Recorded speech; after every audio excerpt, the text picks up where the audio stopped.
Hi, everyone. Welcome to Etsy's second quarter earnings conference call. I'm Deb Wasser, VP of Investor Relations, and joining me today are Josh Silverman, CEO, Rachel Glazer, CFO, and Gabe Ratcliffe, our Director of Investor Relations.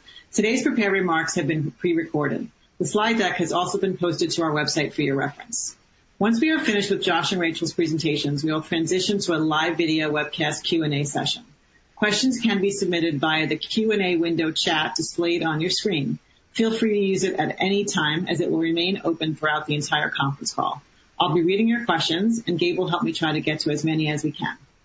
Please keep in mind that our remarks today include forward-looking statements related to our financial guidance and key drivers thereof, the impact of COVID-19 on our communities, business and strategy, marketing and product initiatives, our future financial results, anticipated investments in the timing and benefits of our seller initiatives, and the strategic benefit and impact on our financial performance of Reverb.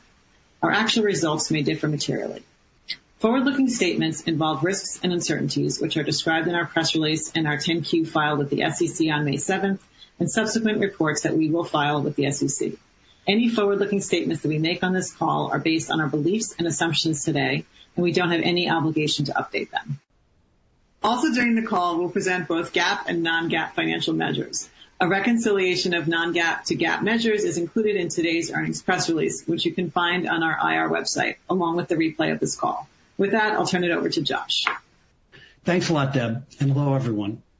Etsy's mission is keeping commerce human, and we feel that mission is even more relevant today than it's ever been. At a time when our sellers rely on income from Etsy to provide meaningful income for their families, and at a time when there are so many forces that are pulling us apart and dividing us, the opportunity to create human connection through commerce, we believe, is incredibly powerful and motivates us as a team every single day. I'm going to share with you some pretty exceptional financial results for the second quarter. But before I do that, I wanted to pause for just a second on our social impact goals, because we're as proud of how we achieved these results as we are of the results themselves. We applied the same focus and accountability to our social impact goals as we do to the rest of our business, because we believe very strongly that being a great corporate citizen makes us an even stronger business. And so for the past many years, we have been setting goals, we have been publicly announcing those goals, and then we've been publicly reporting the results and progress towards those goals as part and parcel of our annual report. And we feel great about the progress we've made, although there's much more work to be done. And we think that that's a big part of why we've been as successful as we've been in the second quarter and in prior quarters as well.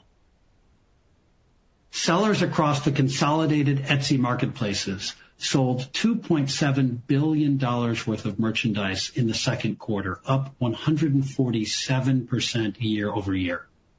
That resulted in $429 million of revenue and over $150 million of EBITDA. I'm proud to report that productivity across every team stayed very strong as our product and engineering teams shipped very innovative new product releases. Our marketing teams achieved new levels of efficiency, and our G&A organizations worked so hard to meet the surging buyer demand. But more than just fantastic financial results, these results underpin the incredible opportunity that Etsy has to meet so many different purchase occasions for so many different buyers. Of course, one of those purchase occasions was masks. In the second quarter, Etsy sold $346 million worth of masks, and over 110,000 sellers sold at least one mask. These are really big numbers. It's hard to wrap your head around them. But to give you some sense of scale, that's enough masks to stretch all the way from New York to London. But the strength of the second quarter was about so much more than masks. In fact, non-mask sales grew 93% in the second quarter. That's an acceleration from the 79% that non-mask sales grew in the month of April. And while we added more sellers in the second quarter, GMS per active seller nonetheless grew by 15% year over year. So our sellers on average are becoming more and more successful. And the breadth and depth of different purchase occasions that buyers turned to Etsy for in the second quarter was truly breathtaking, spanning all of our top categories. If you need to furnish something for your new home office, why not get a custom-made desk made by a carpenter just for your size? If you're going to get something nice for the summer to wear, why not buy a beautiful linen dress direct from the craftsperson who made it at a really valued price? If you need a painting for your wall, why not get a personalized portrait of your pet? Even everyday goods like bread sold extremely well on Etsy. In fact, looking across our top categories, what you see is across each of our top categories, Etsy showed extremely strong growth. In our largest category of housewares and home furnishings, Etsy's sellers sold over $2 billion of merchandise over the last 12 months and over $700 million of merchandise in the second quarter alone, with growth rates of 128% year over year. And if you look at each of these categories, what you'll see is they are each individually very large categories. There are multi-billion-dollar retailers whose business focuses exclusively on each of these individual categories. Etsy's growing faster than most of them and already from a very substantial position of scale.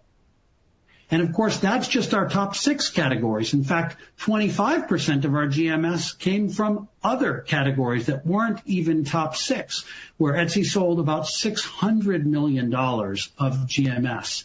And many of these are in and of themselves very large categories as well, like toys and games or pet supplies.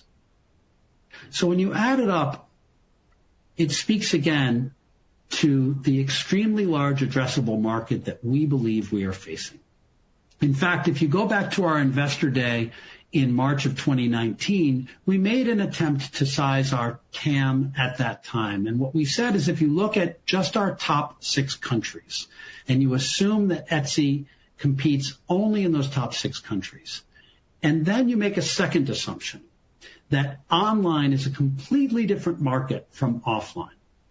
And then you make a third assumption that special is distinct from everyday products. If you believe each of those 3 assumptions, the market opportunity for Etsy is $100 billion. But in fact, COVID has helped to explode each of those 3 assumptions.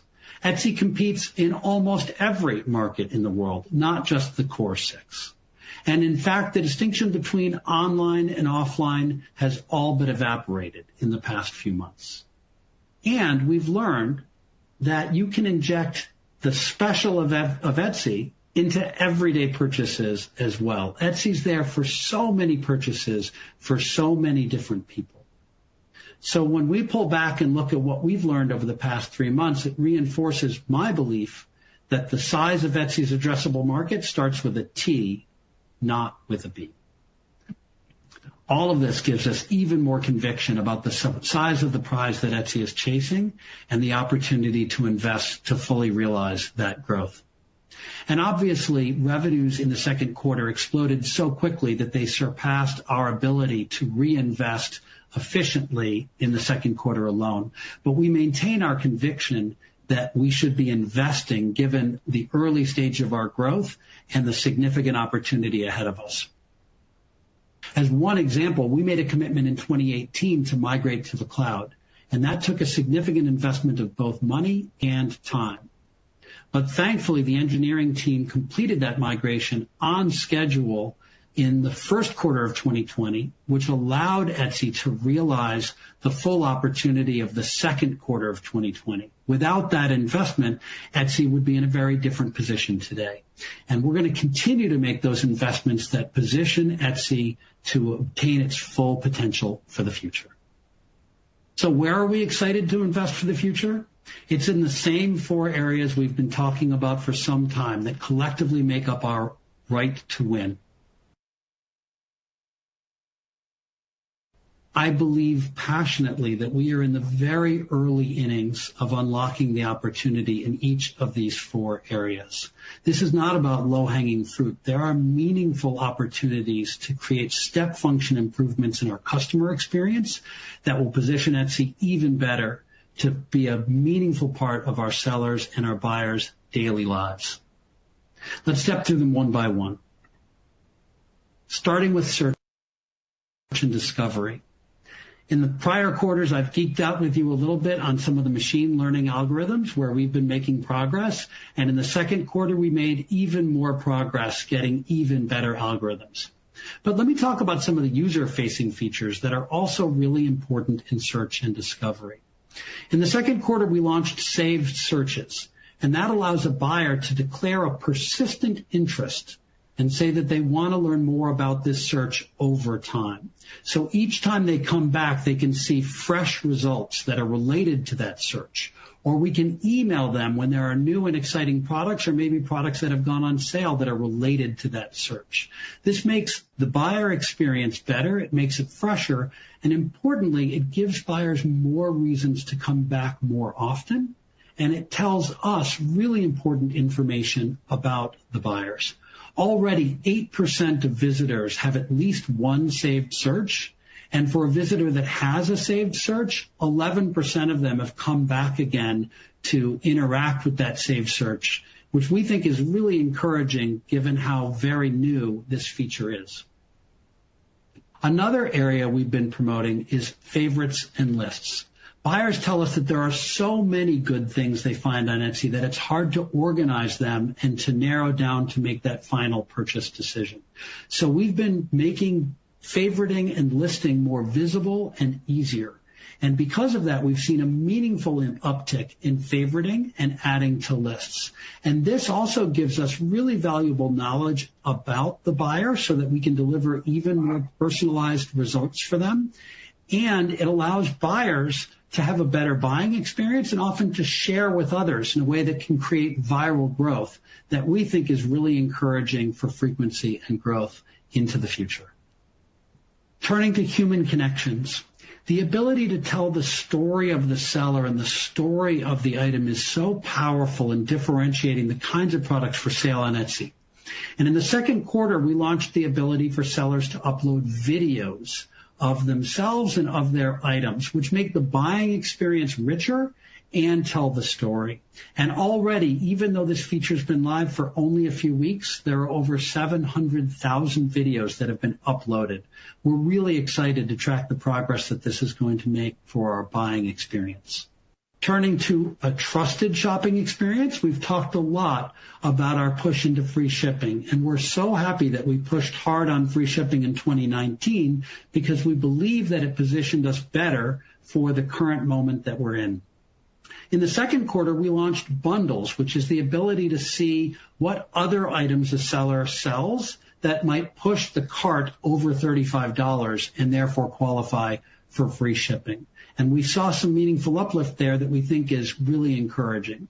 Next up for us is really working on setting appropriate expectations around when the item can arrive and helping to resolve issues proactively for buyers before they might even become serious issues. We learned a lot from the surge in mask sales about what happens when a seller's sales surge and how to anticipate and get ahead of potential issues in a way that supports the sellers and the buyers. And we're now starting to apply that to many other products in a way that we are really excited about to continue to deliver an even more trusted shopping experience. And last but certainly not least, our sellers' collections of unique items. And in the second quarter, we launched augmented reality that allows a buyer to visualize a piece of wall art on their space. And wall art, by the way, is one of the most popular categories on Etsy. And unlike many other people who sell home furnishings and wall art, we don't get structured data from our sellers with specific dimensions. So we need to use machine learning to interpolate what we think the dimensions are and then show how that item would look on your wall. And it's a great example of the kind of investment that we at Etsy make because of our very unique kinds of inventory that we think are going to continue to differentiate us from other people whose primary source of inventory is products that map to a catalog. Collectively, we are so excited about the continued progress that our product team is making in differentiating the experience for buyers and for sellers in a way that we think is going to pay off for years to come.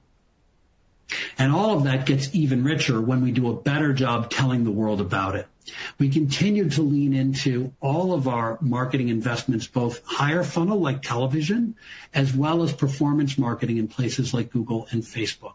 And we believe that they delivered very strong returns in the quarter, even as we elevated the absolute dollar investments in those returns.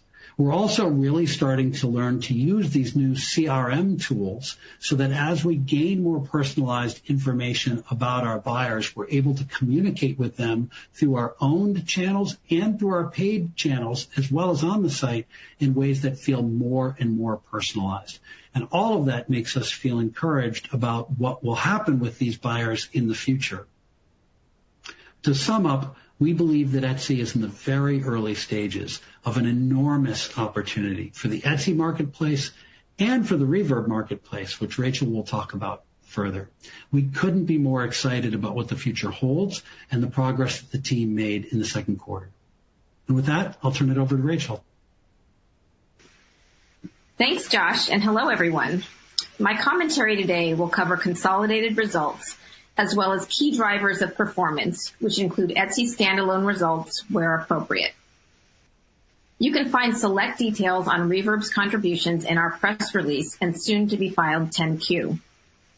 I look forward to speaking to many of you soon in a less scripted format, but for today, with so many numbers to report, I'll be reading my prepared remarks. Q2 is a spectacular quarter, breaking records for new highs in GMS, revenue, and EBITDA. On a consolidated basis, Etsy's second quarter GMS grew 147% to $2.7 billion. Revenue grew 137% to $429 million. And we delivered adjusted EBITDA of nearly $151 million, or margins of 35%. Both the Etsy standalone and Reverb marketplaces saw unprecedented growth in the second quarter, with Etsy and Reverb delivering $2.5 billion and $227 million in GMS, respectively. Q2 was unexpected in many ways. On our last earnings call, we outlined that with limited visibility, we thought GMS growth might decelerate in May and June from the highs seen in April. In fact, strong trends continued throughout the quarter. April GMS was up 136%. May was up 158%, and June was up 142%. We saw those trends continue in July, which I'll talk about more when I get to guidance. Another point worth noting, particularly as you think about forecasting, while our overall results were very strong in Q2, we did experience significant volatility, mostly attributed to reopening and closing of local economies globally. For example, in the months of May and June, we had a high of 151% and a low of 109%. Q2 was driven by growth in both marketplace and services revenue.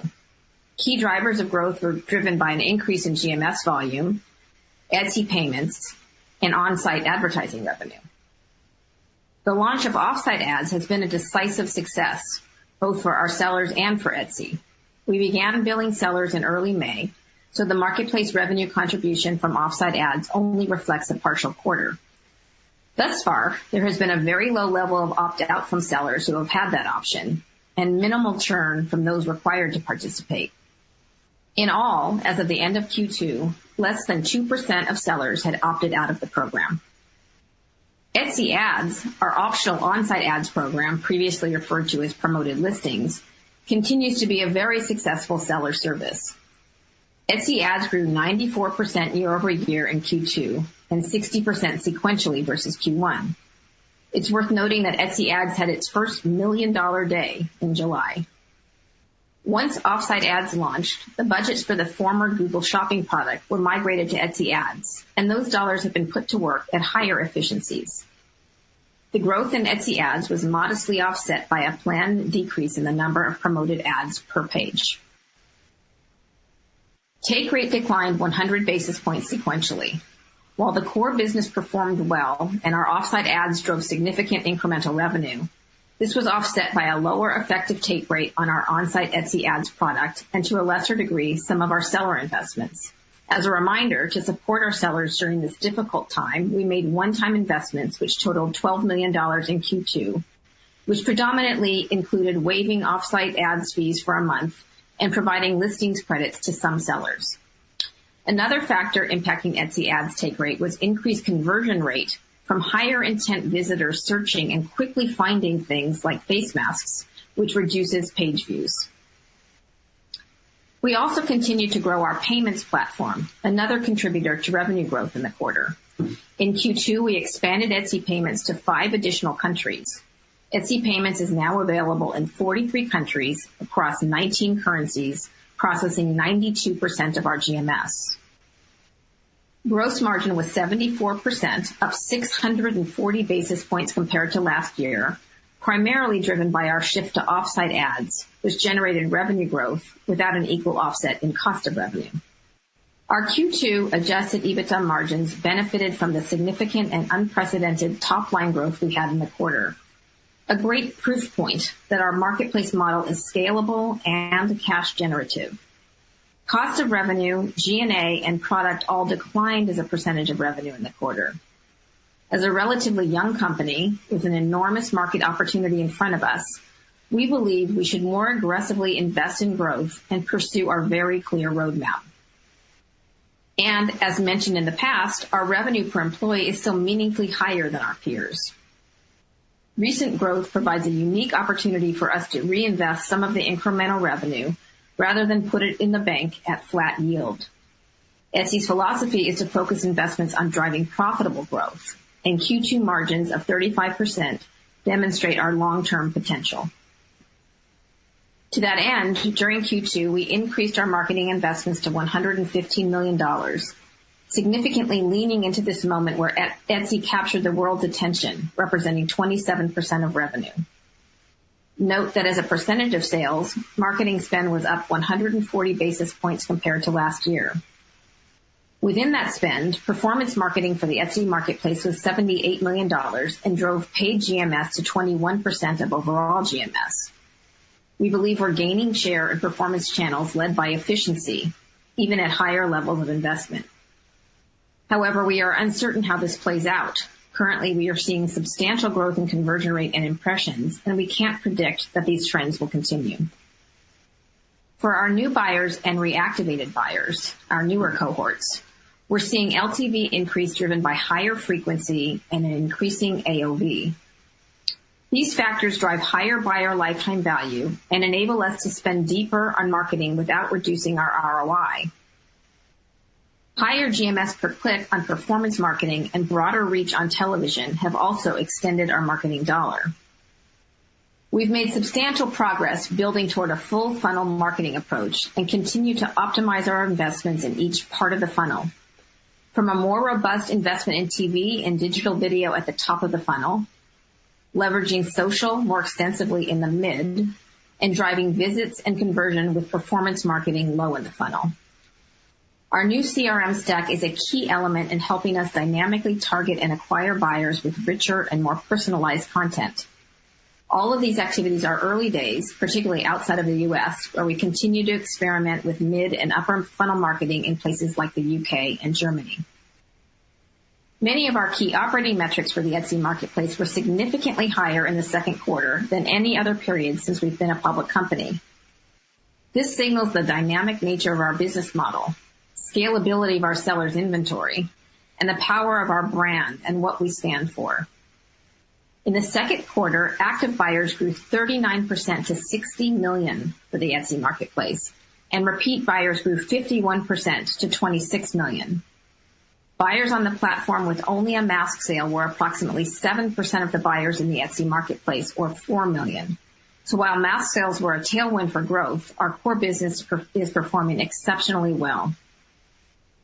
GMS per active buyer on a trailing 12-month basis grew 4.8% year over year, higher than the record growth reached last quarter, driven in part by habitual buyers growing 64% year over year. Excluding masks, GMS per active buyer was up 5.9% in Q2 and 7.3% on a 2-year basis. On a consolidated basis, including Reverb, percent international GMS contracted 400 basis points sequentially to 32% of overall GMS, as a greater percentage was driven by U.S. domestic buyers. International GMS was up over 100% and was driven in part by our international domestic trade route, which is GMS between sellers and buyers located in the same country. New buyers and reactivated buyers are expanding as a percentage of our overall buyers, and we're up 162% year over year. In the second quarter, we acquired nearly 12 million new buyers, compared to 19 million in all of 2019, and reactivated 7.2 million buyers. Our existing buyer segment also grew 124% year over year. Repeat purchase rate was 45% in Q2, up 520 basis points sequentially. Non-mask buyers had a disproportionate impact on frequency compared to mask buyers, as GMS for non-mask items was up 93% year over year in the second quarter, as Josh mentioned. Our internal data shows that getting new buyers to their fourth purchase is generally an inflection point for repeat purchases. In the second quarter, 9.6% of new and reactivated buyers made 4 or more purchases across 2 or more categories. This metric nearly doubled compared to last year and is really encouraging, and a strong indication that we have a high probability of retaining these buyers. Currently, our newer cohorts are performing better than our older cohorts, but this is an unusual time with fewer options for buyers. And with so much uncertainty about current and future macro conditions, we're not asserting that these newer cohorts will continue to outperform. However, we do feel confident that these cohorts will be at least as good as any cohort we've ever acquired. In fact, if you look at slide 30, you can see that our historical cohort trends have been extraordinarily reliable and predictable, driving a very steady recurring annuity of GMS in our base business that has gradually improved with product and marketing wins. You can see a clear inflection point starting in April of this year, reflecting the significant growth in new and reactivated buyers and increasing frequency. Our work going forward is very focused on engaging and retaining these new cohorts. We have seen some interesting GMS dynamics as geographies impacted by COVID began to reopen. This slide shows 2 examples. First, in France, we experienced a decrease in the repeat purchase rate as reopenings commenced, but metrics in a state like Texas that reopened for a short period remained strong, though a bit choppy. Not surprisingly, mask trends have generally held up or even accelerated in some locations as economies reopen. So it's important to keep in mind that macro conditions are very volatile and hard to predict. A moment on Reverb, which also had a great Q2 with strong and stable performance throughout the quarter, featuring high growth in the U.S. and internationally as well. In addition to its traditional appeal to musicians and music aficionados, Reverb became an important online channel for many sellers and has expanded its reach as a place for new gear and novice buyers.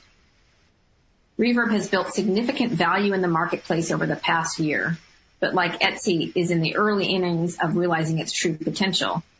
Effective this week, Reverb has increased its seller transaction fee from 3.5% to 5%, and will utilize the incremental revenue to invest in marketing, customer engagement, and seller tools and services. We believe the changes to Reverb's pricing model and incremental investments will unlock significant growth opportunities and serve as a foundation to build on for the future.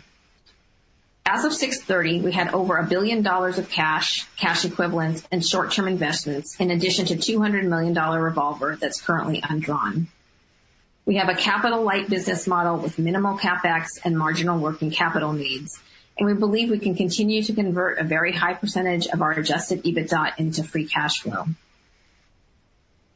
Finally, let me discuss our outlook for Q3.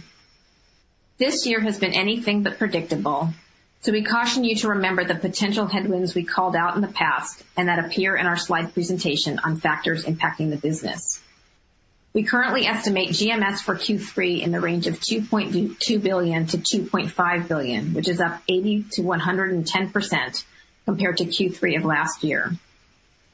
Revenue of $366 million to $426 million, up 85% to 115% versus last year. And adjusted EBITDA of $111 million to $127 million, with a margin in the range of 28% to 32%. Our margin guidance reflects our strong conviction that Etsy has significant opportunities for further growth, and that investments in technology, marketing, product, and people will yield both near and long-term benefit. We have started ramping our investments this quarter, but they'll take some time to fully impact the P&L. Our Q3 margin guidance is modestly higher than we want it to be if we were able to flip a switch and have all resources onboarded at once. We expect Q4 and 2021 margin guidance will reflect more of the impact of the increased pace of hiring. In addition, here are a few insights to help you with your models. Our GMS guidance for Q3 implies a deceleration in top-line growth, mainly due to lapping the Reverb acquisition on August 15th, which added approximately 20 percentage points to growth in the second quarter.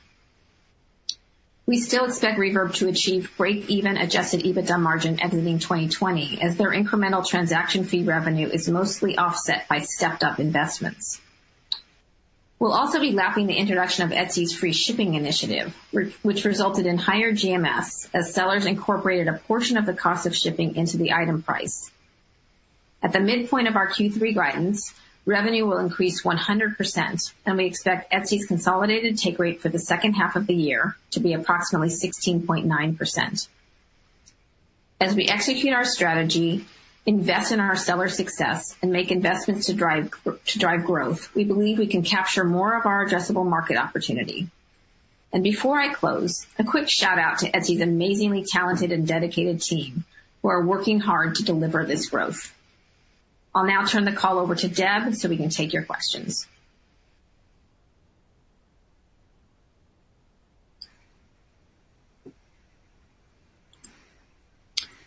Great. Thanks, Rachel. Hi, everyone. So we're now going live. We have plenty of questions in the queue, so I'm not going to give it any time to take any more. If you do want to put a question in, we'll try to get to them as well, but we really have plenty already. So the first one I'm going to turn to today is from Ed Ruma from KeyBank. So Ed wants to know if we can talk about the mask business intra-quarter and exiting the quarter. Do we see a pickup as COVID impacted southern states, and has demand softened as masks have become more widely available? I'm happy to start with that. I guess what I would say about masks is that it continues to be very volatile. The primary observation we have is that when government agencies like the CDC in the United States or similar agencies in international markets recommend mask usage, we do see a material increase in mask usage, a spike in mask purchases around that time. But it does tend to fluctuate state to state, county to county, country to country, to the point that it's pretty volatile and frankly quite hard to predict. So we've tried very hard this quarter and even last quarter to break out mask sales, because we know that you might want to model those differently as you think forward. It's just really hard to have a crystal ball around what's going to happen with it in the future.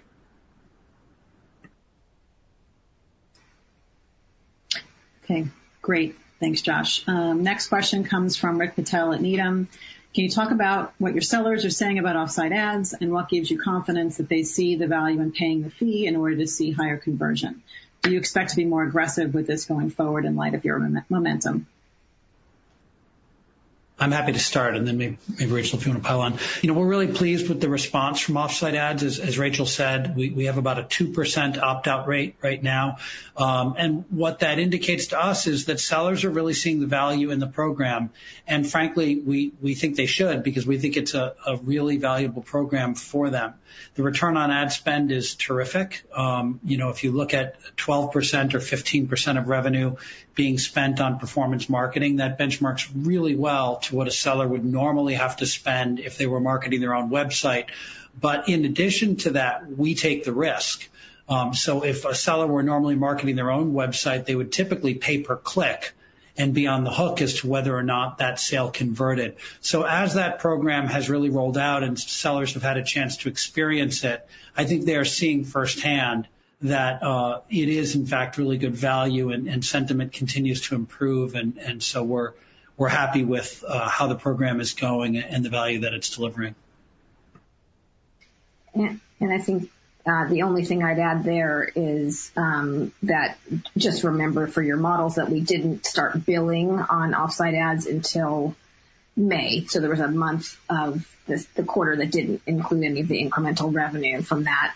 And the other little fact I'd put in there is that, we had very well researched and worked with sellers to gauge what their appetite was going to be for this product and how it would be received. And so it didn't roll out without noise. It just rolled out with the level of noise we had expected, or slightly better than that. And so, the churn and opt-out rates speak for themselves. So 98% in is something that we feel pretty good about. Great. Thanks, Josh and Rachel. Okay, now from Jeffries. Etsy realized 18% operating leverage and had its highest ever quarterly EBITDA margin, despite expanding marketing spend by nearly 150%. Has the high level of scale and efficiencies that were achieved in Q2 increased your outlook for 30% or greater EBITDA margins by 2023? Or what's your view on margin potential over the long term? You want me to start, Josh, and then you can pile on? Go for it. So first of all, we gave guidance for Q3 and didn't even give guidance for Q4. So you can tell we're being cautious about the future's unpredictable, and we're definitely not giving 2021 guidance or guidance beyond 2021. And the guidance that we gave for Q3, by the way, is a pretty wide range, and we gave a 30-point range on GMS. So, and we talked about a lot of volatility. When we gave long-term guidance, though, I will say that we gave an average, on average and over time, those were the rates that we would be at. And we also, as Josh just mentioned a couple of questions ago, we took several times we've called out how to think about mask sales, which are probably a non-recurring. Now, it may be part of our life for quite some time, but it's probably non-recurring into perpetuity, we hope. And so when you think about long-term, you might want to think about backing those numbers out of your models to look at what our base business will do.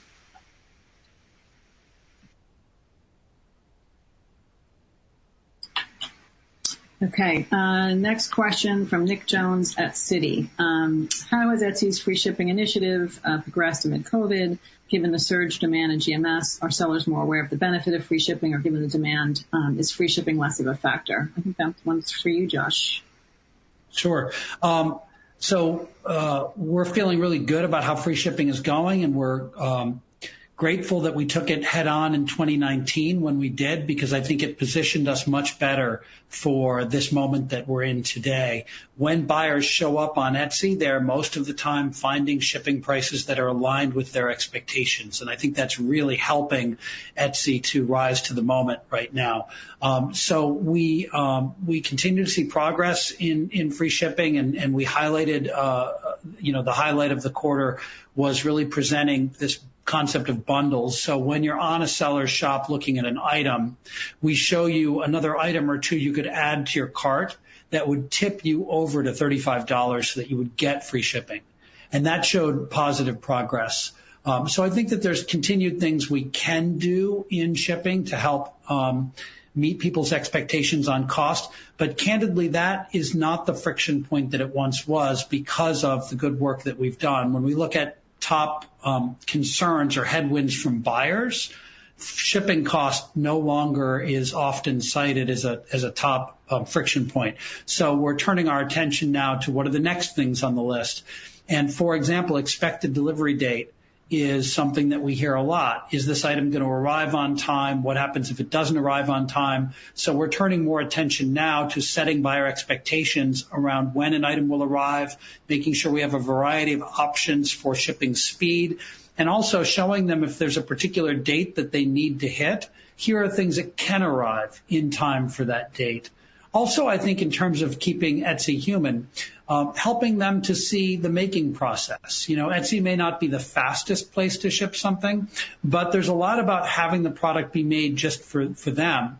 And so giving them insight into where the product is in the fulfillment process, where it is in the making process, we think can actually build excitement and energy around the product even before it arrives. So you'll see us focusing more in the coming quarters around that post-purchase experience as well. Great. Thanks, Josh. Okay, next one's from Maria Rips at Canaccord. You've highlighted performance for a number of product categories, which is very helpful.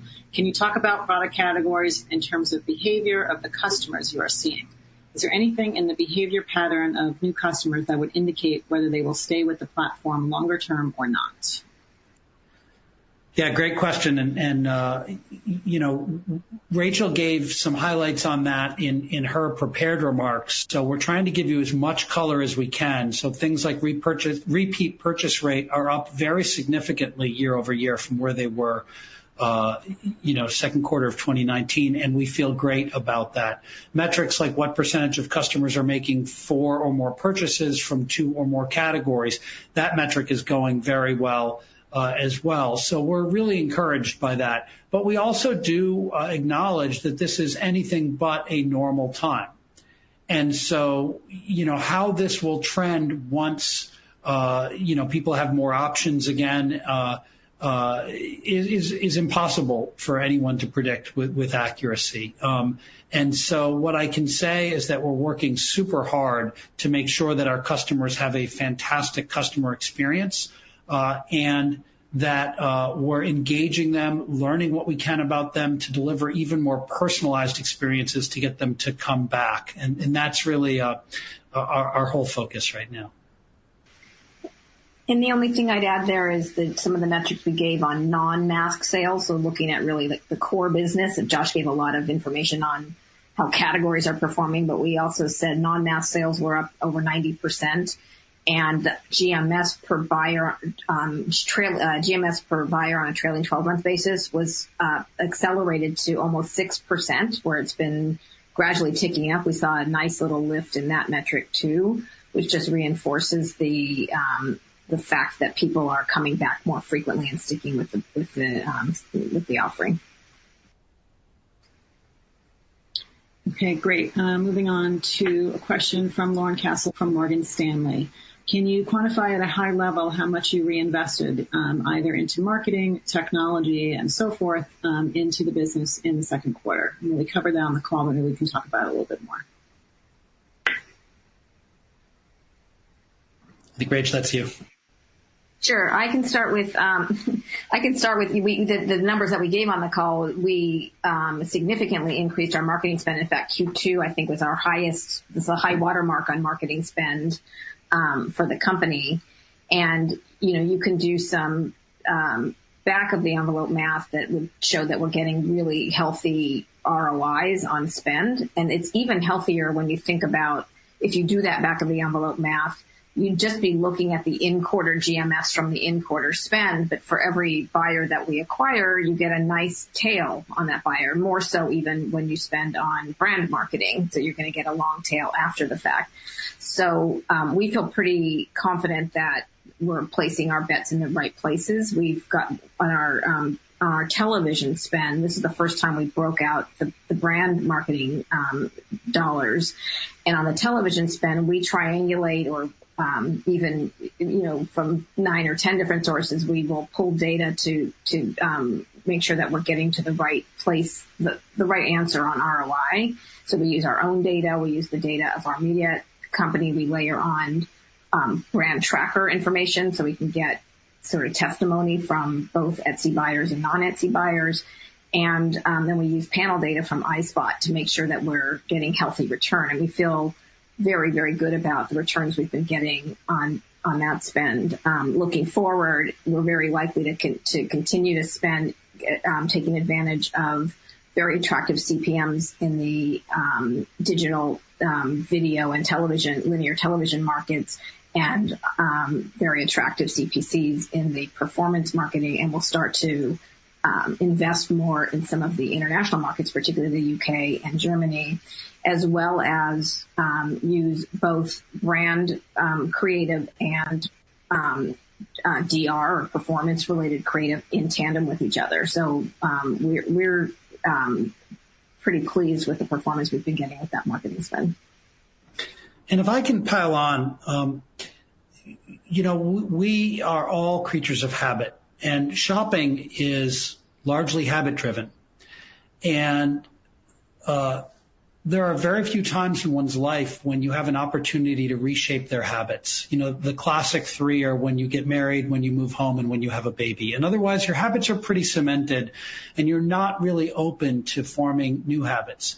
And so what this current moment has created is it's created a moment when everyone's habits are up for grabs. Suddenly, before you go buy anything, you've got to stop and think for yourself, where can I go to get that? And in that pause, Etsy is winning. If you can get someone to pause for 30 seconds and say, where can I go? Etsy's going to come to mind. But, in more normal times, you don't get 30 seconds. You've got maybe a fraction of a second. So the opportunity is if somebody has 1 second or less and you say, where can you go to buy home decor? Where can you go to buy jewelry? Where can you go to buy a dress? Where can you go to buy a gift for your mother? Where can you go to buy toys for your kids? We want Etsy to be on the tip of people's tongues. And this is a moment to lean into that and to try to rewire those habits, because we know that if we are on the tip of their tongues and they come try us, they're going to have a great experience. It's just about that top of mind consideration. So as Rachel said, we spent at a higher level than we ever had in the second quarter, and we feel very good about the returns that we got. We're always very focused on looking at returns, and in particular at the margin. If we spent $1 more, what would have happened? And so given that we feel quite good about the returns we got in the second quarter, we're going to push harder in the third quarter and see what happens if we go even deeper into some of our marketing spend, both in terms of sort of real-time metrics and the brand metrics and the consideration metrics, because we think that this is a moment that we really want to rise to and try to really lean into. Okay. Great. Thanks, guys. Next one's from Jason Helfstein from Oppenheimer. How much of the improvement in checkout conversion or top of the funnel checkout can be traced to product and search changes as a result of the cloud migration? What other product changes can you highlight? Well, I can speak about a couple. First, the cloud migration is a great example of Etsy making a long-term investment. It took us several years of work, and of course it cost money, but it also took material time from our engineering team. But had we not, and of course no one could have anticipated what would have happened in April and in the second quarter, but had we not made that investment when traffic doubled on the site basically overnight, if we had been in our own data centers without the ability to add capacity, our site would have slowed to a crawl, and this moment would have passed us by. So I think that it's a great example of us making investments both for the near term but also for the long term in balance that set Etsy up to really achieve its full potential. And we're going to continue to have a very balanced investment portfolio to make sure that we are well set up to achieve our full potential. When you look at conversion rate, and conversion rate was up significantly in this quarter, I think part of that is there are fewer places to shop, and so people are arriving with a fairly high degree of intent. But I also think our search engines are just getting better. And I don't know that I need to geek out every quarter with you on algorithms, but I will say that we've launched even more robust machine learning algorithms that are consuming more data, that are doing just a better job of serving search results to you. We're doing a better job of organizing those search results in a way so that it feels to you a little bit easier to digest, or to buyers easier to digest. And we're doing a better job of streamlining what's the information that needs to be on the page and what information is extraneous or distracting.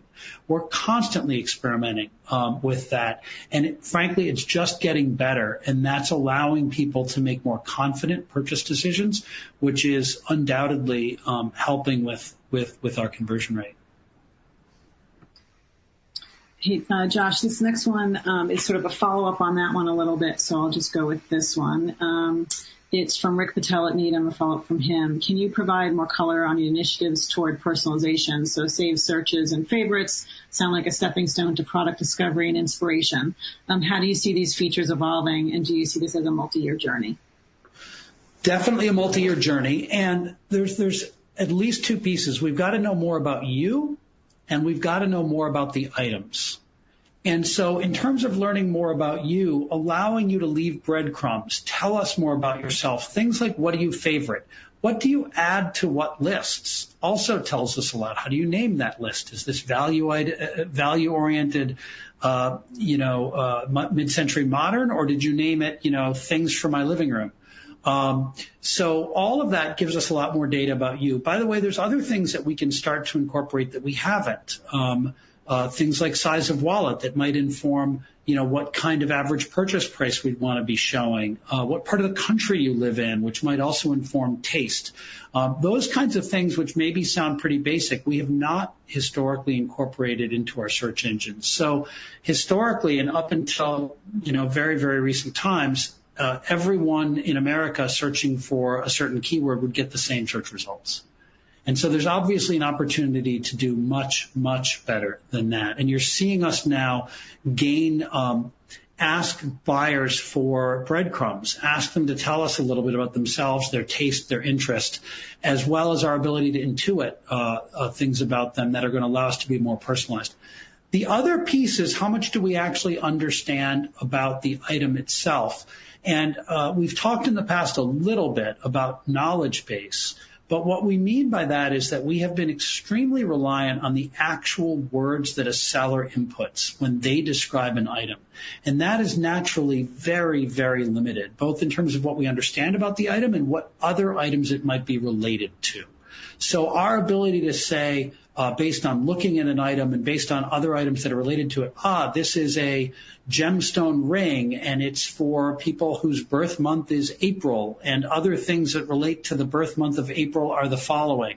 Those kinds of things, there is a huge roadmap where we are only at the very beginning of unpacking, and I think can make the Etsy experience much better. Another thing that I'll add is, in order to navigate Etsy really well, you have historically needed to be quite articulate. You've needed to know what keywords you should input into our search engine to describe your taste or what you're looking for. That implies a pretty high degree of intent, that you know what you're looking for, and quite a lot of savvy to come up with words like boho that many of us wouldn't even, know what that means. So the ability to use images and say, I'm not sure I can put into words, but it looks like this. That kind of image-related search, or let me show you some inspirations of other people who seem like you, and does this motivate you? Those kinds of ways to prompt, allow people to browse, allow them to find inspiration from other people without needing to come up with words themselves. We are, again, at the first inning of that. In fact, I think we're just stepping up to the plate at the top of the first on that. And I think there's so much we can do that's going to make Etsy an even better place to shop coming through that. Okay, thanks, Josh. Next one's from Laura Champagne at Loop. Can we get more color around the potential long-term impact of off-site ads to margins and more granularity about the impact they had in the second quarter?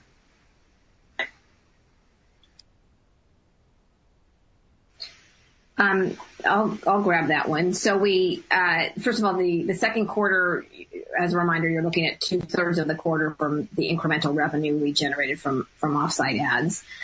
We on the other hand, we continue to spend. So we're out there spending our marketing dollars. So you'll see the expense in the marketing line. And then that's offset by incremental revenue. And so some of the accounting that you might see happening is that we formerly had a Google Shopping product in revenue with complete offset to revenue in our cost of revenue line. So it was revenue with zero margin. That's gone away now. We now have revenue at a margin, but the expense is hitting marketing, not our gross margin line. We would expect, we've seen great performance from this product. We've seen very low churn. As a reminder, so every time there's a successful ad a successful PLA that we place on one of the offsite channels that we use, a seller will be charged either 12% or 15% of that transaction fee if that sale is successful on their site. So if we buy that PLA and it's not successful, or we buy that PLA and it's successful but on somebody else's listing, there's no transaction fee that gets transferred over. So there's nice performance. It's not a 100% pass through of cost though. Okay, great. Thanks, Rachel. Next one's from Rick Patel at Needham. Can you talk about Etsy's performance in the markets where store reopenings are further along? Have consumers in those markets remained loyal to digital platforms, and particularly to Etsy? How do you reinforce your success to make sure you retain these customers?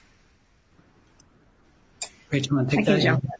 Yeah, I can take. So we gave a couple of examples, both in France and Texas. So in France, we saw there was an impact as that market reopened. There has been I'd say a soft impact to Etsy's performance in that market, as opposed to a state like Texas that reopened, but it's been pretty stable, volatile, but the overall trend line has been stable. And there's a slide in our presentation deck that shows that dynamic. I think we're going to see states reopening and closing, and we don't know a lot about what's happening with return to work scenarios and return to school scenarios, which actually might drive more demand for things that Etsy sells in the nature of personal care or personal protective gear. Even with masks, even though there's now more competition with masks, that might be something that sticks with us for a very long time. People might need to wear masks for a very long time. We're starting to see things like accessories, so a hair scrunchie that matches the mask. I might have made this joke on the last quarter call, but I've started to see trikinis, which is a mask plus a bikini that all match each other. You start to see face shields and other products that all have to do with the current environment that we're in. So the reopenings and closings by themselves don't necessarily predict what will happen to performance on the site. And then going back again to the point we made about there's a core business there completely unrelated to mass sales, that just the line between online and offline has virtually disappeared. People realize that Etsy's a place over 90%. It has been extraordinarily difficult to look and find one-to-one relationships if a state reopens, and you see that more starkly in as one example. There is a decel and it is appropriate. Although it's very difficult to find a light switch effect, a sudden change. In fact, we do see some deceleration. When they close back down again, we see some acceleration. And so our guidance implies some level. We think that that's appropriate, and to the best we think is most likely to happen. The other thing that I would point out is federal stimulus, which has been very meaningful. And we have some indicators to suggest that it is making some difference. And so if those checks were to stop or be reduced, we also think that could have an impact. So all of those are things. Okay, great. We're just about out of time, so I'm going to squeeze in one more from Galaronian from Wedbush. With the influx of new buyers coming to Etsy, are there new and reactivated buyers back to be regular Etsy shoppers? And are there pockets of users within these cohorts that you think are more attractive going?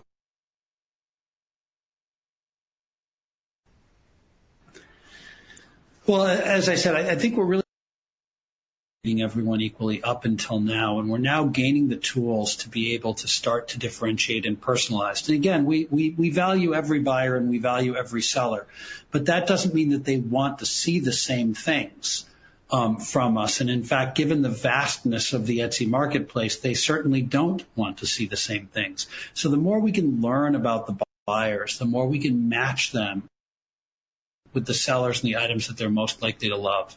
And we are just starting. Things like saved searches, favoriting, these are very powerful, but they are, they're just the beginning of the kind of things that we can do to start to understand what a buyer likes. And by the way, once we know that, if a buyer has favorited something in particular, if we see them searching for something, on Google or we find them on Facebook, our opportunity to be more specific in terms of what we market to them, have a better sense of what we would bid to be in front of them again and to re-engage them. What's that second purchase worth? What's that sixth purchase worth? We're starting to get much more specific about thinking about the incremental value of getting someone to that next step in the life stage, and what's the next likely purchase that's likely to get them there. So I'm really encouraged by the roadmap that we have ahead of us to be able to do an ever better job on that. Mostly, I think, because I think we're almost out of time, I am incredibly excited by what this quarter says about the potential of Etsy. When buyers give us a chance, we have an unbelievable ability to meet their needs across almost everything in life that they want to buy. And when they try us, they find we've got something great for sale that's similar to what they have, could have found someplace else, except that it's made just for them. And they bought it from the person who made it in a way that feels really human. And so we're seeing buyers be delighted by that. And so I think that speaks volumes to the potential that we have in the years and decades to come. Great, Josh. That's a perfect way to end. Thank you all for listening. Thanks, Josh and Rachel. And we will talk to you all soon. We appreciate your time and interest in Etsy. Everyone have a good night. Thank you.